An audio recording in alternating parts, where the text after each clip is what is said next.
The hustle mentality is failing you.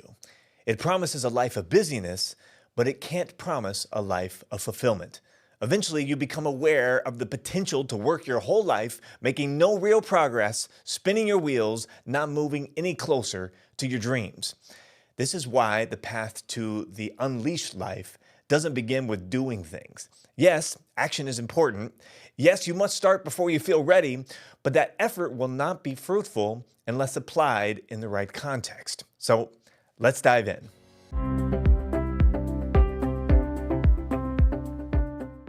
King David, famed ruler of the Hebrew people, once desired to bring the Ark of the Covenant from the house of Abinadab to Jerusalem, the capital of his kingdom. The Ark of the Covenant represented the presence of God, His glory, His goodness, His mercy, His judgment.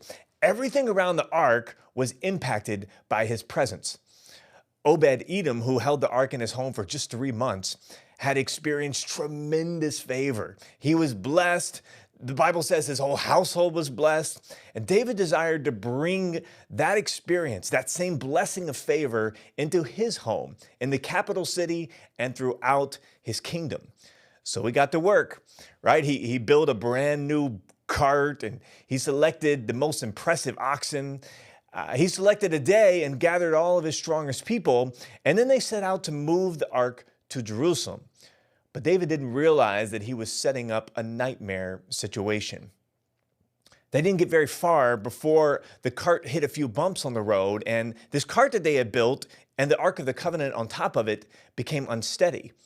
At this point, one of David's men, a guy named Uzzah, reached out his hand to steady the ark. And what happened next was completely unexpected. A bolt of lightning came out of the ark, struck Uzzah, and left him dead on the side of the road. You can imagine the panic that ensued. What was supposed to be a celebratory procession to Jerusalem, a demonstration of David's strength, an affirmation that God was on his side, was stopped dead in his tracks.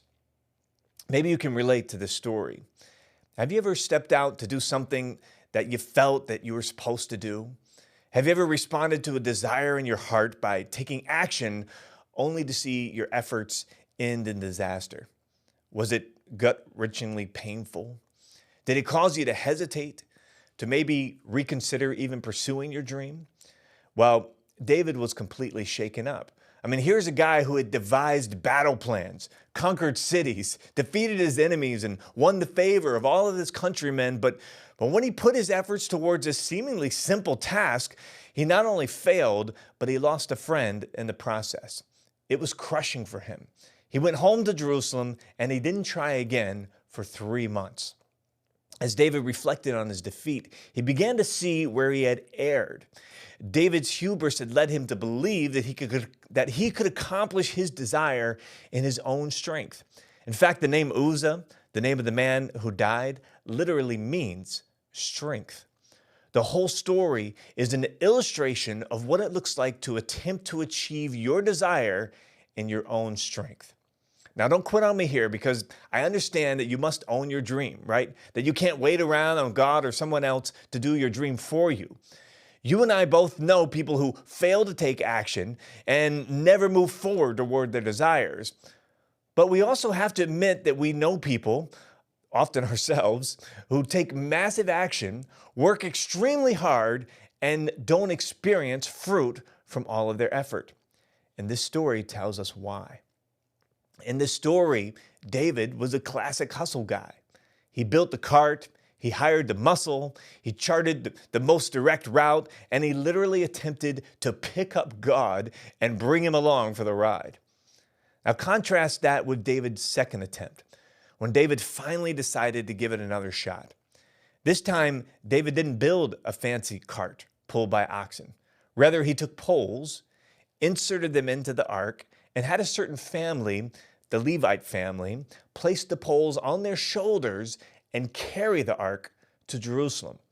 Every 6 steps, they would stop, sacrifice one of the bulls, and celebrate with gratitude for their journey. There is significance in every aspect of how David went about this. First, he selected the Levites to carry the ark on their shoulders. The Levites were a special family because many years before, God had chosen them to play a role as priests. They represented the work of God among the Hebrew people. Their name actually means in harmony. When Uzzah studied the ark, he represented man attempting to carry God in his own strength. When the Levites carried the ark, they represented the work of God in harmony among men. Not only that, but God had already provided this model for how the ark was to be carried hundreds of years before, when Moses used to carry the ark through the wilderness. In David's first attempt, he was reinventing the wheel, hustling to get things done on his own without consulting how this had been done in the past. In his second attempt, he searched for the model. He synced up with a system that God had already blessed. But David didn't stop there. Every 6 steps, they sacrificed a bull, as if to say, we don't need these anymore. We're not doing this in our own strength. And he marked the journey with thanksgiving and gratitude for God, who was doing the work among them. Are you supposed to do something special with your life? Do you feel the weight of desire to bring a blessing to your family, to your business, to your community?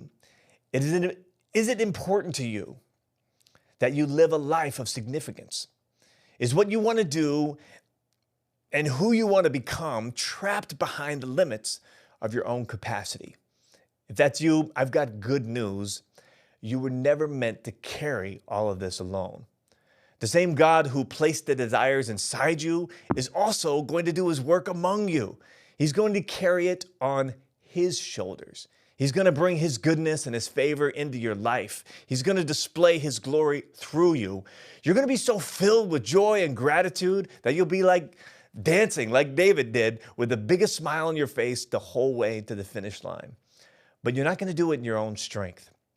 It flies in the face of the order of creation that we talked about in a previous episode, which assumes that the divine is among us, that he's filling us with desire, causing us to see things, that he's empowering our words, giving us the ability to speak out our future, and he's providing the context for our work. Okay, let's get into this week's success challenge of the week. If you're like me, when you sit down and you think about a desire that you have, or you become aware of a problem in your life, your first thought is like, what do I need to do about this? And you start planning to take action. What if this week you could train yourself to have a different response? Before you jump into action, pause. Think about what it would be like to accomplish this in harmony with God, not just in your own strength. Consider saying a prayer that invites the divine into your situation, and then take a look at what he may already be doing in your situation. I love this verse. Cast your cares on him because he cares for you. If you have a question for me that I might be able to help you with in a future episode, post them down in the comments.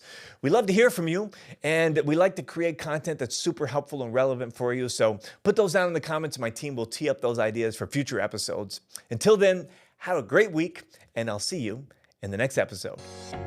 Well, I hope you enjoyed today's episode. You know, great businesses and great leaders are built using effective communication. For more, go to speakingschool.com, grab my Elite Business Success Toolkit for free just for trying out our Speaking School membership. That's speakingschool.com. See you next time.